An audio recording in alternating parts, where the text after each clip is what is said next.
পিসি mother রয়েছেন যারা কিন্তু এই তলপেটে ব্যথা দেখে অনুমান করে থাকেন এটি ছেলে সন্তান অথবা মেয়ে সন্তান হওয়ার লক্ষণ। মানে বলে থাকেন যে প্রেগনেন্সিতে তলপেটে ব্যথা হওয়া মানে আপনার বাচ্চা কিন্তু ছেলে সন্তান হওয়ার লক্ষণ। সাধারণত বলা হয়ে থাকে ছেলে বাচ্চা নাকি পেটের নিচের দিকে থাকে এবং মেয়ে সন্তান নাকি পেটের উপরের দিকে থাকে বা পিছনের দিকে থাকে। সেক্ষেত্রে আপনার স্বাভাবিকভাবে তলপেটে ব্যথা বেশি পরিমাণে হবে।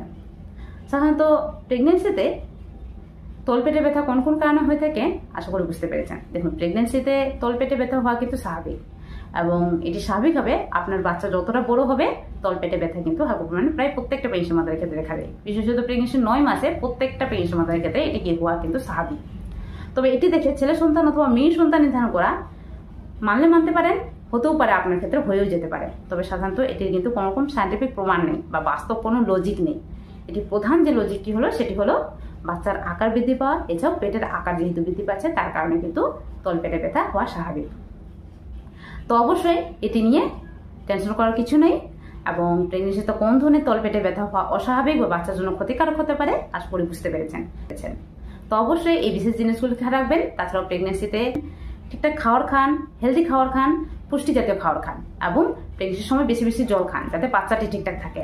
কম পরিমাণে জল খেলেও কিন্তু আপনার পেটে ব্যথা পরিমাণ বেশি পরিমাণে হবে। তো অবশ্যই এই